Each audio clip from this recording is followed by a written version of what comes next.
Imagine a 6-year-old girl. She still plays with dolls, is afraid of the dark, and dreams of butterflies.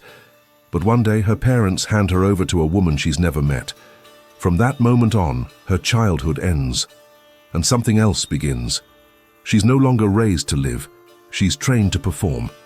With a perfect smile, white makeup, rigid posture, and complete silence.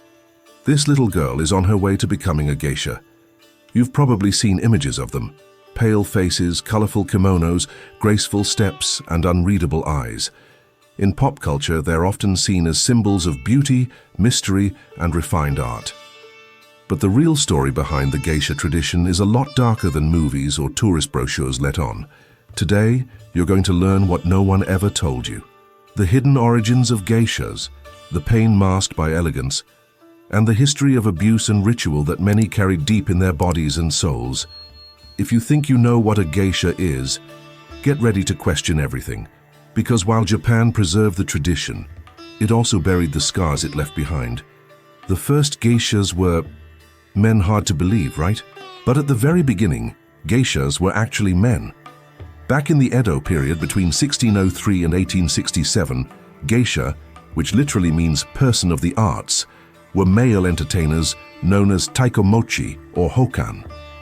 They were storytellers, musicians, dancers, comedians, basically the life of the party for Japan's elite. They made people laugh, cry, reflect, and for a while they were essential in aristocratic salons and high-end brothels. But over time, things started to change. Women began to shine in the world of music and dance. With their grace, soft-spoken manner, and the way they served tea with lowered eyes and delicate hands, they started to take over the role. By the 1780s, geishas were mostly women, and in a society where women were expected to be obedient and silent, the image of the geisha became idealized. Beautiful, talented, and reserved. But reaching that ideal came at a high price.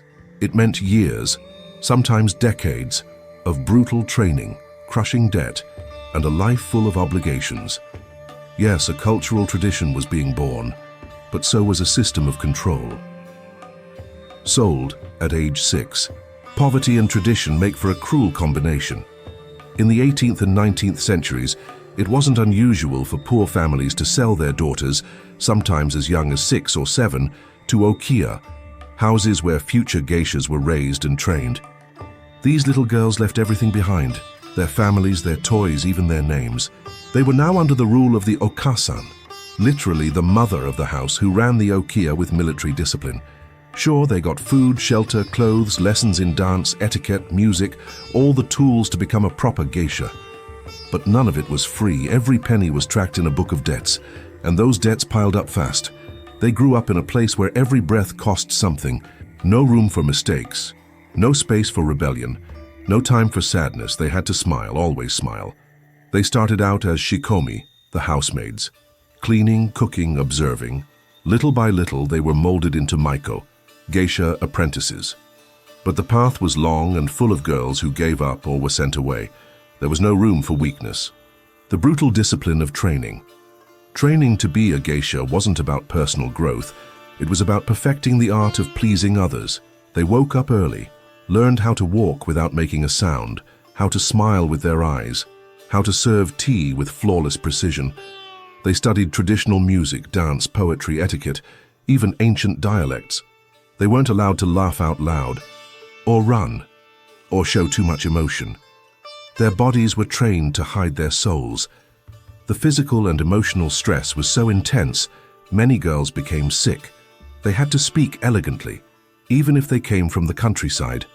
They lost their accents, their spontaneity, their sense of self. Their kimonos were heavy, their obi belts were tight, their shoes were painful. And on top of it all, the iconic white makeup. That makeup, called oshiroi, was made with lead, a toxic substance. It caused headaches, anemia, skin problems, even fainting spells. But it was mandatory, because without a white face, a geisha wasn't even seen. At night they slept with their heads on wooden pillows, so their elaborate hairstyles wouldn't be ruined. The hairstyles were pinned so tightly they caused bald spots. Those spots were called badges of honor. It was a system that rewarded pain as virtue and turned suffering into beauty. The controversial ritual of Mizwaj. Have you heard of Mizwaj? It was a ritual that marked the transition from Maiko to Geiko, from apprentice to full-fledged geisha. On the surface, it seemed like a celebration. She changed her red collar to white, visited tea houses, gave out gifts. She was finally ready to shine as a true artist. But there was more to it. Something unspoken, something dark.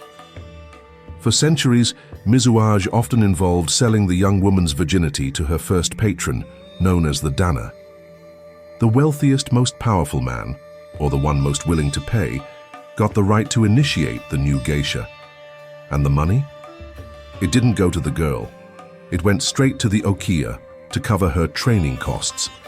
Some former geishas confirmed this practice, others denied it. The Japanese government banned prostitution in the 1950s, but until then, this ritual was widely practiced. Just imagine, you spend years being trained to please, and in the end you're handed off like a prize.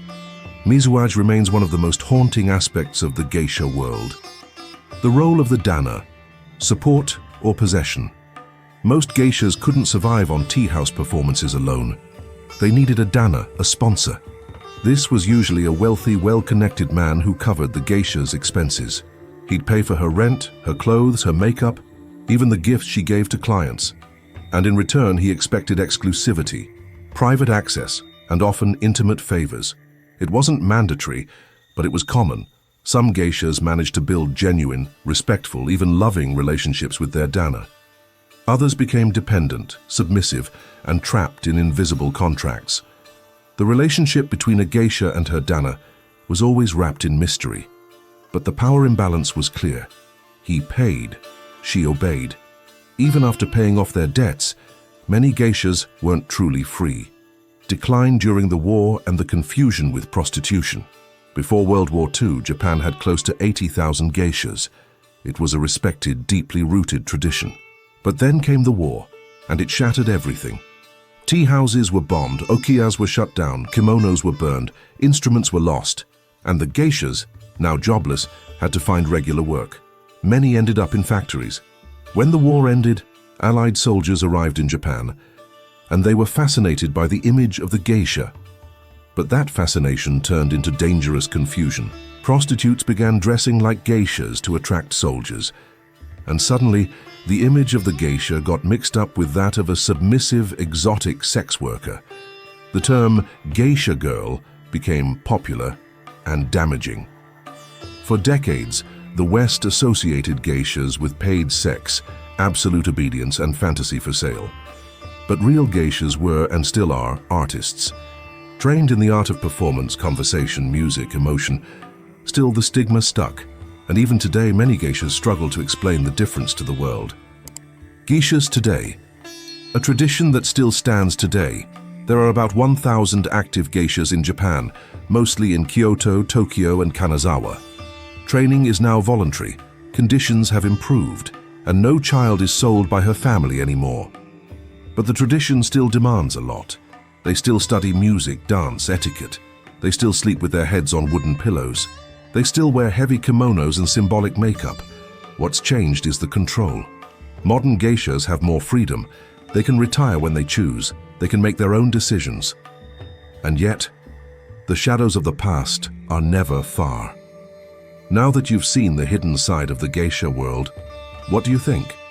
Can you look at that white makeup the same way again? Can you see that quiet smile and not wonder about the pain behind it?